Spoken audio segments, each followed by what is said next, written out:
Hai guys, selamat berjumpa kembali di channel novel populer viral yang keren ini. Sebelum mengikuti kelanjutan kisah Dev atau Chen-Ping yang semakin seru dan mendebarkan ini, mohon bantuan kalian untuk subscribe, like, komen dan share video-video yang ada di channel ini ya. Perlu diketahui bahwa novel Perintah Kaisar Naga ini adalah termasuk kategori novel ongoing. Jadi waktu update dan jumlah bab setiap hari menyesuaikan dengan update dari autornya. Perintah Kaisar Naga bab 3313, 3314, 3315. Memikirkan hal ini, Dev mengertakkan gigi dan berhenti. Begitu Dev berhenti, dia tiba-tiba merasakan sesuatu yang aneh di tubuhnya, diikuti rasa sakit yang sangat dalam. Dev merasa jiwanya terkelupas sedikit demi sedikit. Melihat ekspresi garang Dev, Tuan Miao dan yang lainnya ingin melangkah maju untuk membantu. "Jangan kemari, menjauhlah dari sini, ada serangga beracun di sini," Dev mengingatkan dengan keras. Ketika Tuan Miao dan yang lainnya mendengar ini, mereka sangat ketakutan sehingga tidak berani mendekat, jadi mereka hanya bisa mundur. Semua racun ulat sutra emas memasuki tubuh Dev, dan kemudian di lautan kesadaran Dev, mereka dengan putus asa menggerogoti jiwa Dev. Dev sudah berkeringat banyak saat ini. Dia tidak berdaya menghadapi serangga beracun yang memasuki lautan kesadaran ini. Dia hanya bisa menyaksikan tanpa daya saat racun ulat sutra emas ini menggerogoti jiwanya. Zeyan di samping tampak sangat cemas, tetapi dia tidak bisa membantu sama sekali. Dia hanya memiliki sinar kehidupan yang tersisa. Jika racun ulat sutra emas itu melihatnya, mereka pasti akan memakannya secara langsung. Tuan Miao dan yang lainnya juga sangat cemas melihat tatapan garang Dev. Mereka tidak tahu apa yang terjadi pada Dev. Saat ini, Dev merasa pusing dan pikirannya sedikit pudar. Melihat Dev kehilangan kesadarannya sedikit demi sedikit, cahaya keemasan tiba-tiba muncul di lautan kesadaran Dev. Itu adalah cahaya keemasan yang dipancarkan oleh Daluo Jindian. Kemudian racun ulat sutra emas berhenti seketika, dan kemudian dia mencoba yang terbaik. Ingin melarikan diri dari lautan kesadaran Dev. Namun cahaya keemasan menjadi semakin intens, dan akhirnya semua racun ulat sutra emas benar-benar berada di bawah cahaya keemasan ini, dan tubuh perlahan menghilang. Ketika semua racun ulat sutra emas lenyap, rasa sakit Dev lenyap, dan di tempat racun ulat sutra emas berada, kepompong ulat sutra muncul. Dev sangat penasaran, mengapa racun ulat sutra emas ini tiba-tiba menghilang, dan kepompong ulat sutra muncul? Di bawah tatapan Dev, kepompong ulat sutra perlahan menggeliat, dan akhirnya larva beracun ulat sutra emas muncul dari cangkangnya. Larva beracun ulat sutra emas ini terlihat agak aneh, seluruh tubuhnya berwarna emas, terlihat agak lucu, dan tidak ada cara untuk mengasosiasikannya dengan serangga beracun. "Tuan Chen, larva ulat sutra emas beracun ini sungguh istimewa. Mungkinkah itu Raja Serangga Ulat Sutra Emas beracun? Jika demikian, itu akan membuat Anda kaya. Racun ulat sutra emas sekarang sangat sedikit. Jika kita bisa mendapatkan serangga raja, ia bisa menjadi asisten kuat Tuan Chen ketika dia dibesarkan." Zeyan berkata dengan penuh semangat. Dev tidak tahu apakah ini adalah Raja Serangga dari Ulat Sutra Emas beracun, tetapi karena larva ulat sutra emas beracun tiba-tiba muncul, Dev akan menyimpannya. Racun ulat sutra emas ini sangat kuat, dan Dev sendiri tidak berdaya. Jika bukan karena Daluo Jindian yang ada dalam kesadarannya, pasti jiwanya akan dimakan dan akan berubah menjadi kempompong. Kalau begitu kamu harus merawatnya dengan baik. Kalau dia menghisap darah, biarkan saja dia menghisap darah. Kalau hanya ada satu saja, dia tidak bisa menyedot banyak darah. Dev menyerahkan larva ulat sutra emas beracun kepada Zeyan. Zeyan juga sangat senang, kali ini dia akhirnya memiliki teman, meskipun itu hanya seekor serangga. "Adik, kamu baik-baik saja?" Tuan Miao dengan hati-hati mendekat dan bertanya pada Dev. "Tidak apa-apa," Dev menggelengkan kepalanya, lalu bertanya, "Tuan Miao, di mana para kultivator iblis itu?" "Mereka melarikan diri. Orang-orang ini sangat akrab dengan tempat ini dan kami tidak dapat mengejarnya." Tuan Miao menghela nafas dan berkata, "Bagaimanapun, para kultivator iblis ini telah tinggal di pegunungan Cilian selama bertahun-tahun dan sudah sangat akrab dengan tempat ini. Ini adalah pertama kalinya mereka termasuk Tuan Miao masuk ke sini. Tentu saja, tidak mungkin untuk menangkapnya para kultivator iblis itu. Oh, kalau begitu mari kita lari saja. Setelah ini, mereka mungkin tidak akan berani melakukan hal buruk lagi. Ayo kita temui Bos Chai dan yang lainnya." Dev mengajak Tuan Miao dan yang lainnya untuk mencari Chai Hongwei dan yang lainnya. Saat ini, Chai Hongwei dan yang lainnya berada di balik batu besar yang tersembunyi, dan apoteker Chen sedang menyempurnakan ramuan untuk menyembuhkan luka Chai Hongwei. Miao Miao melihat sekeliling dengan gugup, matanya penuh kekhawatiran. Dia takut sesuatu akan terjadi pada kakeknya. Helena dan Ji-Yun juga mengkhawatirkan Dev, lagi pula, para kultivator iblis itu tidak mudah untuk dihadapi. Tapi saat semua orang khawatir, Dev, Tuan Miao dan yang lainnya sudah datang mencarinya.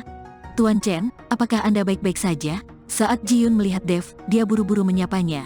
"Kakek." Melihat Tuan Miao baik-baik saja, Miao Miao pun berteriak gembira. Tidak apa-apa, para kultivator iblis itu telah dikalahkan. Tuan Miao tersenyum ringan dan berkata, pada saat ini, apoteker Chen, yang sedang memurnikan obat mujarab, melihat Dev datang, dan segera menghampiri dan berkata, Tuan ahli pengobatan, meskipun cedera Bos C tidak serius, mungkin sangat sulit untuk keluar dari Cilian. Berjalan kaki ke gunung, dan dia perlu istirahat selama 2 hari. Bagaimana kalau kamu membantuku melihatnya? Apoteker Chen tahu bahwa levelnya tidak sebaik Dev, jadi dia berkata dengan rendah hati. Dev hanya melirik Chai Hongwei, lalu berkata, dia melukai meridiannya dan benar-benar perlu istirahat sebentar, tapi kita harus mencari tempat yang aman dulu. Monster dan binatang buas merajalela di pegunungan Cilian, dan sekarang ada kultivator iblis. Di mana tempat yang aman? Apoteker Chen agak malu, ini adalah pertama kalinya bagi banyak dari mereka memasuki pegunungan Cilian, dan mereka tidak tahu di mana tempat yang aman. Aku tahu tempat yang seharusnya lebih aman. Biarpun ada monster, mereka akan menjauh dari tempat itu. Ada sebuah gua di sana. Saya pernah ke dalamnya sebelumnya, dan tidak ada apa-apa di dalamnya. Namun, tidak ada monster yang masuk dalam jarak 10 mil dari gua.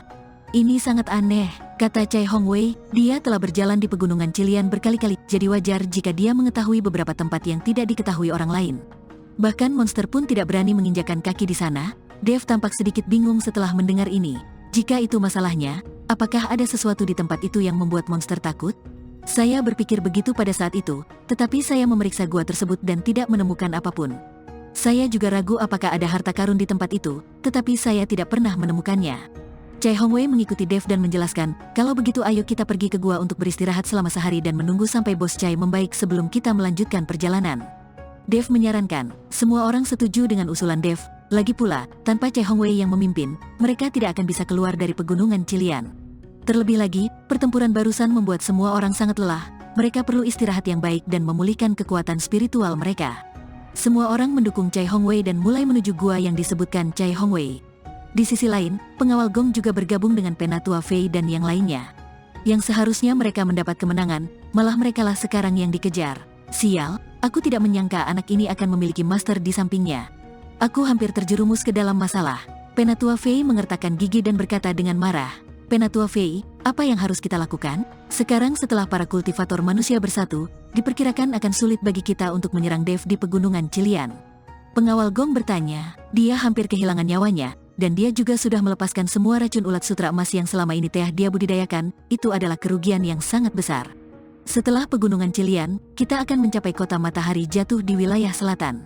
Mereka pasti akan memulihkan diri di sana. Ayo pergi ke kota matahari jatuh untuk menghubungi aliansi penyegel iblis di kota terlebih dahulu. Sekarang aku khawatir kita tidak akan bisa membunuh bocah Dev itu hanya dengan kekuatan kita. Kata Penatua Fei dengan sungguh-sungguh. Tetua, jika kita pergi ke kota-kota matahari jatuh, aura di tubuh kita akan mengungkapkan identitas kita. Kita semua adalah kultivator iblis. Bukankah terlalu berbahaya pergi ke kota padat penduduk seperti itu? Pengawal Gong bertanya dengan heran. Jika bukan karena takut ketahuan, pengawal Gong tidak akan mampu memimpin orang untuk tinggal di pegunungan Cilian selama bertahun-tahun dan menderita seperti orang biadab. Jangan khawatir, saya punya pil di sini untuk menutupi aura Anda. Jika Anda meminumnya, identitas Anda tidak akan terungkap. Penatua Fei mengeluarkan beberapa pil dari tubuhnya dan membagikannya. Pengawal Gong tahu bahwa pil Penatua Fei pasti diberikan oleh aliansi penyegel iblis. Bagaimanapun, dia adalah satu-satunya apoteker di istana tanpa jiwa mereka yang dapat memurnikan pil. Sementara itu, di sisi lain Dev dan yang lainnya, dipimpin oleh Chai Hongwei, kini telah tiba di sekitar gua. Gua itu ada di depan. Chai Hongwei menunjuk ke depan dan berkata, Dev menemukan bahwa pepohonan di depannya mulai tumbuh lebih tinggi, jelas berbeda dari tempat lain, dan suara gemuruh monster di sekitarnya menghilang. Dev sedikit mengernyit, dia tahu pasti ada sesuatu di tempat ini, sehingga bunga, tanaman, dan pepohonan di sini berbeda dari tempat lain. Tapi Dev tidak tahu apa itu secara spesifik. Tepat ketika Dev dan yang lainnya hendak masuk ke dalam gua, sesosok tubuh besar tiba-tiba melompat keluar dan berdiri di depan Dev dan yang lainnya. Semua orang terkejut, dan ketika mereka melihat lebih dekat, mereka menemukan bahwa itu adalah Raja Harimau. Kemunculan Raja Harimau merah perak yang tiba-tiba membuat semua orang gugup. Namun, Dev tidak takut, malah dia melangkah maju, menatap Raja Harimau dan berkata, "Mengapa kamu menghalangi jalan kami? Jangan bergerak maju, area di depan adalah area terlarang. Akan sangat berbahaya jika kamu masuk." Raja Macan mengingatkan Dev. Area terlarang? Dev tercengang. Area terlarang macam apa? Saya jelas pernah berada di dalamnya sebelumnya. Chai Hongwei dengan cepat membantah Raja Harimau. Raja Harimau mengabaikan Chai Hongwei dan terus berkata kepada Dev, "Jika bukan karena kamu membantu kami melakukan detoksifikasi, aku tidak akan memberitahumu." Sangat berbahaya di sini. Sebaiknya kamu tidak masuk. Apa yang ada di dalam sini? Kenapa tidak semua monster berani masuk? Dev bertanya dengan rasa ingin tahu. Jangan tanya, aku hanya mengingatkanmu karena kebaikanmu kepada kami. Apakah kamu mendengarkan atau tidak? Itu pilihanmu sendiri. Setelah Raja Macan selesai berbicara, dia menghilang dengan satu gerakan. Saat ini, semua orang sedikit bingung, dan Dev juga mulai ragu. Mata semua orang tertuju pada Chai Hongwei. Aku memang sudah masuk. Aku tidak berbohong padamu. Tidak ada apapun di dalam gua, dan tidak ada apapun di sekitar sini. Chai Hongwei mencoba yang terbaik untuk menjelaskan. Bos Chai, aku percaya padamu, ayo pergi. Dev akhirnya memutuskan untuk masuk dan melihat bahaya apa yang ada. Semua orang terus bergerak maju dan segera melangkah ke sekitar gua. Baru saja melangkah ke jarak itu, Dev tiba-tiba merasakan aura yang familiar. Dalam kehampaan ini, ada sesuatu yang berbeda dari energi spiritual. Perlu diketahui bahwa seluruh langit dan dunia manusia dipenuhi dengan energi spiritual, namun suasana di sini berbeda dengan energi spiritual. Dev merasa sedikit familiar, tetapi tidak dapat mengingatnya sejenak. Setelah Dev masuk, burung phoenix api langsung mengerutkan kening. Tuan, area ini sepertinya tidak aman. Seharusnya ditempati oleh monster. Begitu aku masuk ke sini, aku merasakan peringatan dan ancaman. Ini harusnya ditempati oleh monster lain. Helena juga seorang monster, dan sangat sensitif terhadap peringatan dan ancaman dari monster semacam ini. Dev juga merasakan ada yang tidak beres, tapi dia tidak dapat mengingat apa yang salah. Jangan bersuara dulu dan tunggu dan lihat apa yang terjadi. Dev mengingatkan Helena untuk tidak berbicara omong kosong terlebih dahulu, jika tidak, dia akan menimbulkan kepanikan. Segera, semua orang sampai di sebuah gua. Pintu masuk gua itu sangat besar dan di dalamnya gelap gulita. Setelah berjalan ke dalam gua, mereka menemukan bahwa gua itu tidak terlalu dalam dan sangat luas, tidak ada apapun di dalam gua, dan tidak ada monster. Jika Raja Harimau tidak memperingatkannya sebelumnya, Dev akan mengira gua ini adalah tempat teraman. Aku sudah memberitahumu sebelumnya bahwa tidak ada apa-apa di dalam gua ini. Lihat apa yang ada di dalam gua itu. Jangan dengarkan harimau iblis itu. Saya tidak tahu apa yang ada dalam pikiran harimau iblis itu. Chai Hongwei mengira Raja Harimau hanya mencoba menakut-nakuti mereka, tetapi sekarang tampaknya tidak ada bahaya.